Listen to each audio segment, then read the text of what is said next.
जय भीम साथियों, मैं हरिकेश्वर राव, सशक्त भारत चैनल से।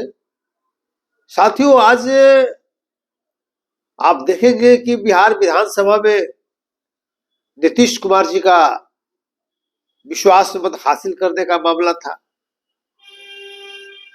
और जैसी उम्मीद की जा रही थी उन्होंने विश्वास मत हासिल भी कर लिया।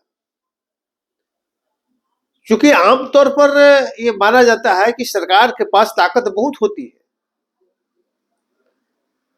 जो सरकार में होता है और अभी तत्काल माने केंद्र में भी एनडीए की सरकार और बिहार में भी एनडीए की सरकार।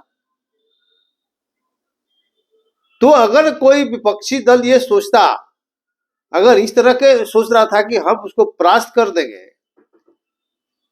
तो ये संभव नहीं था।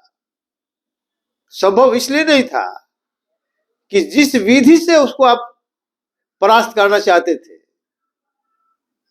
वो विधि में उसे आप टक्कर नहीं ले सकते थे, क्योंकि जो सत्ता पक्ष होता है मजबूत होता है और लोग उसके पीछे भागते हैं। आप देखिए ना, कहां आरजेडी बीजेपी और उनको तोड़ने की बात कर रही थी और आरजेडी खुद टूट गई। आरजेडी के 3 विधायक वो अब्सकॉन्ड कर जाना अलग बात था कि भाई हम मतदान में भाग नहीं लेंगे, इनडायरेक्ट रूप से सत्ता पक्ष को मदद पहुंचाएंगे। लेकिन इन लोगों ने तो सत्ता पक्ष में जाकर बैठ गया, सत्ता पक्ष के साथ। समझिए कि विपक्ष का विधायक और सत्ता पक्ष के साथ बैठ गया। चेतन आनंद हो या नीलम मल्ले की देवी हो, आनंद सिंह की पत्नी हो या प्रहलाद यादव हो, तीनों जो आरजेडी के लोग थे, सत्ता पक्ष का जो चेयर था वो वहां बैठ गए। तो क्या कारण हो सकता है? तो इसमें समीक्षा करना होगा कि आखिर ऐसा क्यों हुआ। तो अब पाएंगे कि तीनों जो लोग हैं आपराधिक पृष्ठभूमि से मानने की जुड़े हुए हैं तीनों आदमी। एक चेतनानंद को ले लीजिए, उनके पिताजी जी कृष्णैया हत्याकांड के सजायाफ्ता हैं। नीतीश कुमार ने समझिए कि कानून में परिवर्तन कर उनके पिताजी को छोड़ाकर बाहर रखे हुए हैं। तो उसको सत्ता की जरूरत था। सुप्रीम कोर्ट में मामला चल रहा है, अभी उनके खिलाफ भी मामला हो सकता है, जाएगा जैसा लग रहा है। तो उनको सत्ता का संरक्षण चाहिए था। अब जो मौका था, इस मौका को उन्होंने फायदा उठाया, चले गए सत्ता के साथ, बेटा को बुला लिया वहां और खूंटा ठोक के कहा कि नहीं हम रहेंगे। दूसरा अनंत सिंह है, अनंत सिंह जेल में है, सभी लोग जानते हैं। और चूंकि सत्ता पक्ष का उनको भी समर्थन चाहिए था, सत्ता पक्ष का नीतीश कुमार का समर्थन उन्हें चाहिए था। इसके बदले में उन्होंने अपना विधानसभा में उनको विश्वास मत का समर्थन दे दिया।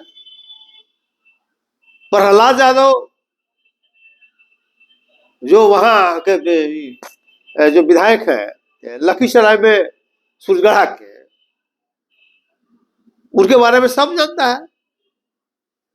तो यही जो तालमेल जो हुआ इन लोगों में, आपराधिक पृष्ठभूमि के होने के कारण सरकार ने उन पर दबाव बनाया। अच्छा, इन लोगों ने कुछ समझौता किया, संरक्षण वाले के प्राप्त होता रहे सरकार का, इसलिए आपराधिक प्रविष्टि के तीनों लोगों ने सरकार के बेंच में जाकर बैठ गया। ये तो हो गया आरजेडी की बात। वैसे भी और आरजेडी का जो अपना था कि हम तोड़ फोड़ कर लेंगे दूसरी जगह, आरजेडी में कुछ बीजेपी में, ये जदयू में कुछ बीजेपी में। लेकिन उसमें आप देखेंगे कि बीजेपी के लोग ही ज्यादा एब्सकॉन्ड किए। 6 आदमी का है, उसमें लगता है कि 4 बीजेपी के ही लोग हैं, 4 या 5 है, और 2 लोग मान लें कि जदयू के भी हैं। तो आप देखेंगे कि बीजेपी के ज्यादा लोग क्यों? इसका मतलब कि बीजेपी के जो लीडर हैं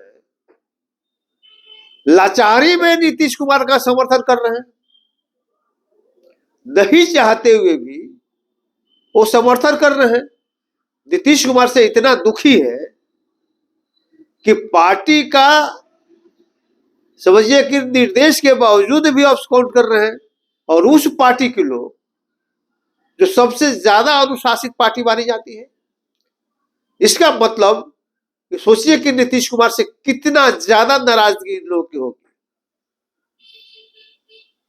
तो ये तो सरकार विश्वास मत हासिल जरूर किया, लेकिन जनता का विश्वास खो दिया, क्योंकि जो तरीका अपनाया गया तोड़फोड़ का, और सत्ता पक्ष में पुलिस का जिस तरह से मानने के इस्तेमाल हुआ,